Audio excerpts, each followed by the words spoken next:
ఈరోజు వాళ్ళ మీద కొంత వెచ్చించాలి. ఇది నేను ఖర్చుగా భావిస్తలేను.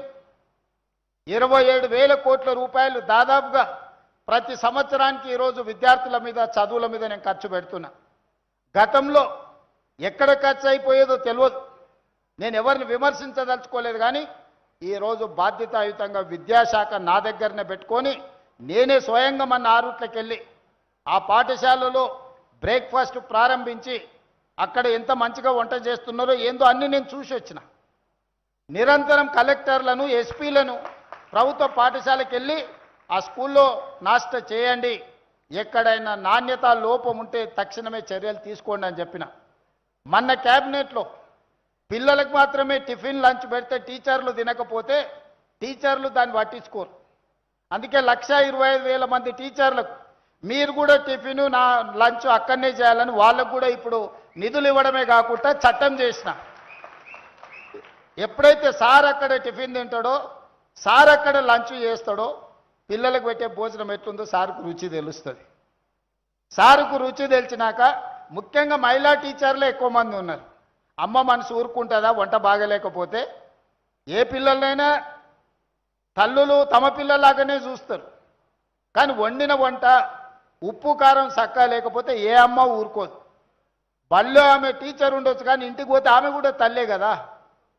అందుకే ఆ వంటను సరిదిద్ది పిల్లలకు మంచి భోజనం పెట్టేటట్టు, మంచి నాస్టా పెట్టేటట్టు ఉండాలి అని అంటే ముందు టీచర్లను కూడా అక్కడనే తినేటట్టు చేయాలని ఆలోచన చేసి టీచర్లకు ప్రతిరోజు బ్రేక్ఫాస్ట్ అండ్ లంచ్ స్కూళ్ళలోనే ఇవ్వాలని మన మంత్రివర్గంలో నిర్ణయం తీసుకున్నా. ఇప్పుడు ఇంకా ఆ ఫుడ్ యొక్క నాణ్యత ఇంప్రూవ్ అవుతుంది.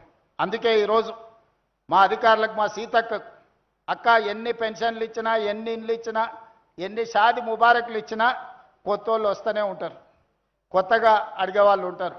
కానీ మంచి భోజనం పెడితే, ఆరోగ్యవంతమైన పిల్లల్ని తయారు చేస్తే తెలంగాణ సమాజాన్ని మనం నిర్మించవచ్చు. మంచి విద్యను అందిస్తే ప్రయోజకులైన దేశ పౌరులను తీర్చిదిద్దొచ్చు. అందుకే ఇవాళ ఇది మన బాధ్యతగా తీసుకుందాం. ఇప్పటికిప్పుడు వాళ్ళకు ఓటు లేదు, వాళ్ళు ఓటు వేయరు. ప్రభుత్వం ఎప్పుడు కూడా ఏం ఆలోచన చేస్తుంది? ఓటు ఎవరు ఇస్తారో వాళ్ళకే పథకాలు అంటారు. కానీ ఈసారి నేను అట్లా ఆలోచన చేయలే. ఈ పిల్లల ఆరోగ్యం పట్ల, ఈ పిల్లల చదువు పట్ల, ఈ పేద పిల్లల భవిష్యత్తు పట్ల ఈ రాష్ట్ర ప్రభుత్వం ప్రత్యేకమైన శ్రద్ధ తీసుకుంటుంది. నేను మీ సోదరుడిగా మా ఆడబిడ్డలందరికీ మాటిస్తున్నా, మీ పిల్లలకు నాణ్యమైన భోజనమే కాదు, నాణ్యమైన విద్యను అందించే విధంగా ఈరోజు ఈ రాష్ట్ర ప్రభుత్వం పనిచేస్తుంది. మీ భవిష్యత్తు, మా భవిష్యత్తు, రకరకాల సమస్యలతో మనం ఇక్కడికి వచ్చినాం. ఈడున్న 90% మన సగ జీవితం గడిచిపోయింది, ఇంకా కొంత సగమే మిగిలింది.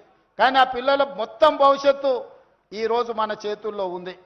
ఆ పిల్లలు 100 ఏళ్ళు ఆరోగ్యవంతంగా ఉండాలి అనంటే, ఆ పిల్లల ఆరోగ్యాన్ని కాపాడాలి అనంటే ఇలాంటి సంస్థలు రావాలి. నాణ్యమైన భోజనం, నాణ్యమైన ఫుడ్ వాళ్ళకు అందించాలి. దానికోసం ప్రభుత్వం వైపు నుంచి అన్ని రకాలుగా సహకారం అందిస్తాము. అధికారులకు కూడా నేను స్పష్టంగా సూచన చేస్తున్నా, క్వాలిటీలో కాంప్రమైజ్ కాకండి, క్వాలిటీని ఇంప్రూవ్ చేయండి. ఇంకా మీకు అదనంగా ఇంకేమైనా ప్రభుత్వం వైపు నుంచి మద్దతు కావాలన్నా రాష్ట్ర ప్రభుత్వం మీకు అండగా నిలబడుతుంది. ఆ పిల్లల భవిష్యత్తే తెలంగాణ రాష్ట్రం యొక్క భవిష్యత్తు. ఆడబిడ్డలు ఆనందంగా ఉంటే ఆ కుటుంబానికి ఇంకా 1 గంట ఎక్కువ సమయం కష్టపడి ఆ కుటుంబం కోసం పనిచేస్తారు. కాబట్టి వీళ్ళందరినీ కూడా ఒక మంచి మనసుతోని మనం ఆదుకొని ఈ ప్రభుత్వం వాళ్ళని కాపాడుకోవాల్సిన బాధ్యత మన మీద ఉన్నది. తప్పకుండా చేద్దాం. అదేవిధంగా ఉప్పల్ శాసనసభ నియోజకవర్గం 2019 పార్లమెంట్ ఎన్నికల్లో 10,000 పైగా మెజారిటీ ఇక్కడి నుంచి మీరు అందించిండ్రు. నేను సరిగ్గా 10,639 ఓట్లతోటి పార్లమెంట్ సభ్యుడిగా గెలిచిన. ఆ రోజు పార్లమెంట్ సభ్యుడిగా మీరు ఆశించినంతగా నేను ఆ రోజు పని చేయకపోయినా ఈనాడు తెలంగాణ రాష్ట్ర ముఖ్యమంత్రిగా ఉప్పల్